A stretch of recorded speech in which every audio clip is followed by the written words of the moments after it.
بنا ہوا ہے، اس میں چھوٹا سا شہر ہے، وہاں گیا تو وہاں بھی مجھے صومالیین ملے اللہ کے فضل سے، ان کا ہم 15 کے قریب مسلمان یہاں موجود ہیں، اور نمازیں زندہ ہیں، ذکر زندہ ہے، تلاوت زندہ ہے۔ تو یہ کھمبوں کی طرح اللہ نے آپ کو پوری دنیا میں گاڑ دیا ہے، پیچھے تبلیغ کا کام وائرنگ کرتا جا رہا ہے، اور یہ وائرنگ ہو رہی ہے، وائرنگ ہو رہی، جس دن یہ وائرنگ مکمل ہوگی اللہ کا بٹن دبانا اور ہدایت کا آنا کوئی بڑا کام نہیں ہے۔ کوئی ہم سے کہے کہ ہدایت لاؤ تو یہ تو نبی نہیں لا سکتے، طارق جمیل کیا لائے گا؟ ہم سے کہے کہ ہدایت لاؤ تو یہ تو نبی نہیں لا سکتے۔ استاد کی بات کر رہے ہیں، وہ استاذ بھی ان سے بڑا گستاخیوں کا مرتکب ہے، لیکن وہ استاذ بھی دو ٹوک اس کے اب سارے کلپ مسلسل آ رہے ہیں جو اس نے پتہ نہیں کہاں کا تقریریں کی ہوئی ہیں، اب تو ساری دنیا کے سامنے آ رہے ہیں۔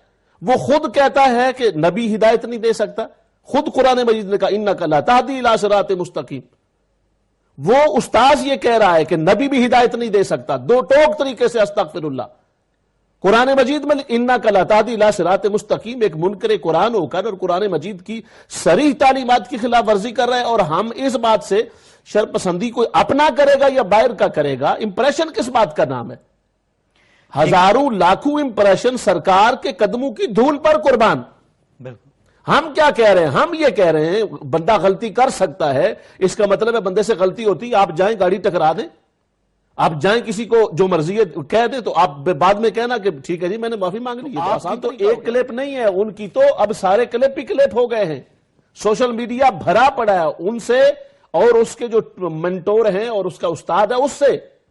جتنی بھی انہوں نے گستاخیاں کی ہیں، انحراف قرآن پاک کیا ہے، انکار قرآن پاک کیا ہے، تصریحات کا انکار کیا ہے، سرکار کی گستاخیاں کی ہیں، وہ درجنوں کی شکل میں اس وقت سوشل میڈیا پر اس طرح کے بندوں کا ذکر کرنے کی ضرورت ہی نہیں ہے، کیونکہ اس کے جتنے کلپس ہیں وہ آپ خود پڑھ کے دیکھیں، اس کو سن کے دیکھیں۔ وہ کہتا ہے کہ ہم نے وائرنگ کر دی ہے، ہماری جماعت نے پوری دنیا میں وائرنگ ہم نے کر دی ہے، اور بجلی کا بٹن اللہ نے دبانا ہے تو ہر طرف روشنی ہو جانی ہے۔ اور آگے کہتا ہے کہ ہدایت تو اللہ کا نبی نہیں دے سکتا، میں کہہ دوں گا۔ یعنی استغفر اللہ، اس ساری بات کرنے کے باوجود اللہ معاف کرے، میرا اگر موازنہ کرنا ہے تو مہربانی فرمائیں کسی ایسے بندے سے کریں کہ جو کم سے کم میرے لیے بھی اعزاز کی بات ہو۔ ایک ایسا بندہ جس کا کام ہی اور کوئی نہیں ہے کہ بات کر کے آخر پر آ کر کبھی امام حسین کو معاذ اللہ پاگل کہتا ہے، استغفر اللہ، کبھی کسی کو کچھ کہتا ہے، کبھی سرکار کی بارگاہ میں کہتا ہے کہ ان کے چھوٹے بڑے اگلے پچھلے سارے گناہ معاف ہو گئے۔ سرکار کا یہ انداز تھا بات کرنے کا۔ پھر کبھی وہ سرکار پر کہتا ہے کہ اے اللہ تعالیٰ تو نیچے آ جا، میں تیرے پاؤں پکڑ لوں۔ یعنی وہ رب ذوالجلال کی بارگاہ، یہ قرآن و سنت کی تعلیمات ہیں۔ اور پھر وہ رٹے رٹائے چار ہی لفظ ہیں، وہ یاروں میں رویا، غیروں میں رویا، مزاروں میں رویا، پرچاروں میں رویا، یہ تقریر ہوتی ہے۔ سرکار پاک اس طرح تقریر کرتے تھے۔ سرکار پاک کی تقریر کا انداز تو مکمل طور پہ انتہائی فصیحانہ بلیغانہ اور ان لوگوں تک بھی پہنچتا تھا اور سمجھ ان کو آتی تھی۔ تو ہم تو الحمدللہ انہی کی، اور وہ جس طرح دیوانوں کی طرح ہاتھ مارتا ہے، سرکار پاک صلی اللہ علیہ وسلم کے انداز میں، گفتگو میں وہ ایک جذبہ بھی موجود ہوتا تھا۔ اور صحابہ پاک بیان کرتے کہ جب سرکار تقریر فرمایا کرتے تھے تو آپ کے بغل مبارک کی سفیدی نظر آتی تھی، اور آپ کے شمل مبارک ہے، اس کا استاذ کہتا ہے جس کو کہتے ہیں جی اس نے بڑا کیا اور وہ اس کی تقریریں بڑی ہیں۔ کیا اس کی تقریریں؟ 10 تقریریں اس نے رٹا لگایا ہوا ہے، اور ان 10 تقریروں کے اسی لفظوں کو ہیر پھیر کر کے ادھر ادھر کر کے، جس میں وہ دیکھتا بھی نہیں ہے، اس میں کوئی مطالعہ کوئی وہ چیز شامل نہیں ہوتی، اس کی رٹی رٹائی تقریر ہوتی ہے، چند آیتیں چند حدیثیں اس نے رٹا لگایا عبارتوں کا، اور اسی پر وہ سارا کچھ کرتا ہے، اور اسی کے اندر گستاخیاں اپنی شامل کرتا ہے، ساتھ ساتھ کرتا چلا جاتا ہے۔ کہتا ہے کچھ نہیں ہوا، نبی ہدایت نہیں دے سکتا۔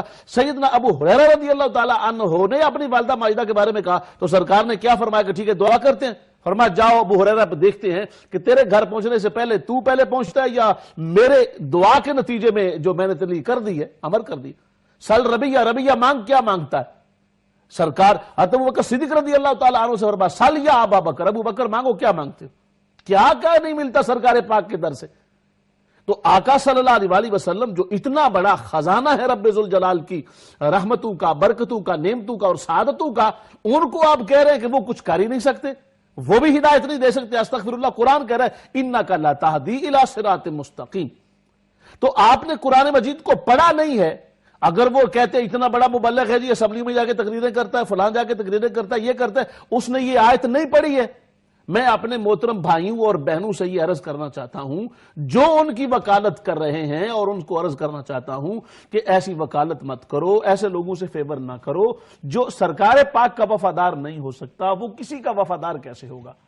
اور بات صرف اتنی ہے، اس نے کیا یہ آیت نہیں پڑھی ہوئی تھی اِنَّكَ لَتَهْدِي إِلَىٰ صِرَاطٍ مُسْتَقِيمٍ، اے میرے محبوب صلی اللہ علیہ وسلم سیدھے راستے کی ہدایت دیتے ہی آپ ہیں۔ اِنَّا تاکید ہے، کاف تاکید ہے، لَتَهْدِي لام تاکید ہے، اتنی تاکیدات کے ساتھ فرمایا محبوب آپ ہی ہدایت عطا فرماتے ہیں۔ تو قرآن مجید کا اگر وہ اتنا بڑا مبلغ ہے اور وہ کہتا ہے کہ میں نے اتنے لوگوں کو یہ کر دیا ہے اور میرا اتنا بڑا کام ہے اور وائرنگ میں نے کر دی، اللہ بٹن دبائے گا استغفر اللہ، اس طرح کی باتیں اللہ پاک کی بارگاہ میں کرتا ہے، یعنی اس کا مطلب یہ ہوا کہ استغفر اللہ تو وائرنگ کرتا ہے، اللہ پاک کی تیری وائرنگ کا محتاج ہے؟ کیسی باتیں کر رہا ہے تو؟ بٹن اللہ دبائے گا؟ وائرنگ جو کچھ کرتا ہے رب ذوالجلال کرتا ہے، اور رب ذوالجلال کی بارگاہ سے اس کے فیض یافتہ پیغمبران گرامی قدر اور وہ فیض یافتہ ہستیاں ہوتی ہیں جو اس فیض کو مانتی ہیں۔ قرآن مجید کہہ رہا ہے کہ ہدایت ملتی ہے، سرکار کی بارگاہ سے بخشش ملتی ہے۔ جو بھی آیا ہے سرکار پاک کی بارگاہ میں، وہ آیا تھا تو اور تھا، جب حضور کی بارگاہ میں آ گیا تو وہ بدل گیا۔ آپ کو ان لوگوں کو وہ ان کے جو تمام واقعات حدیث کی کتابوں میں موجود ہے بڑی تفصیل کے ساتھ، ان کا پتہ نہیں ہے ان کو۔ تو وائز اور مبلغ کے لیے ضروری ہے کہ وہ جس ٹاپک پر بات کر رہا ہے اس ٹاپک پر اس کی جملہ نظر ہو، احادیث پر، قرآن مجید کی تعلیمات پر، ائمہ دین کی تشریحات پر، جو تعبیرات انہوں نے کی، تشریحات کی، تفصیلات کی، توضیحات ہیں، اس کا مخالف نقطہ نظر کیا ہے، اس کے اور اثرات کیا ہیں، اس کا بیان کرنے کا انداز کیا ہو کہ پبلکلی وہ بات پازیٹیولی لوگوں کے ذہنوں تک پہنچے۔ وہ کرسی پر بیٹھ کر یوں اپنے آپ کو سنگرو کی طرح انداز اختیار کرنا مبلغ کا کام نہیں ہوتا۔ وہ اگر جذبات میں بھی بات کرتا ہے تو اس جذبات کا مقصد بھی لوگوں کو ایک چیز فیڈ کرنا ہوتی ہے۔ جذبات ہر انسان کے اندر ہوتے ہیں، ان جذبات کو اگر پازیٹیولی آپ موڑ دیتے ہیں تو پھر وہی جذبات انسان کے نہیں ہے۔ وہ ان کے بہت سارے مسلسل چکے وہ سوشل میڈیا پر ابھی عام ہوئے سلسلے، اور یہ کلپس بھی بہت پرانا ہے۔ یہ بھی جو لوگ کہتے ہیں معافی مانگ لی، اگر پرانا کلپ ہے تو جب ہوا تھا تو اس وقت معافی کیوں نہیں مانگی؟ اس کا مطلب ہے کہ اگر ان کی گرفت نہ کی جاتی تو وہ اسی طرح لگے رہتے اور انہوں نے اس طرح کی باتیں کرتے رہنا تھا۔ اور اپنی جب بات کرتے ہیں اپنی جماعت کی، کہتے ہیں جی وہ جماعت کی بات آپ کیوں کرتے ہیں؟ وہ کوئی بھی جماعت ہو تو ہم اس کو یہی کہیں گے کہ تم غلط کر رہے ہو۔ وہ کہتے ہیں ہماری جماعت نے فلاں کو بدل دیا، فلاں کو بدل دیا، فلاں کو بدل دیا، اور نبی پاک صلی اللہ علیہ وسلم کے بارے میں استغفر اللہ ثم استغفر اللہ کہتے ہیں کہ نبی پاک صلی اللہ علیہ وسلم عورت بدلتے نہیں، ایون کہ نبی پاک صلی اللہ علیہ وسلم نے اپنی بیوی کو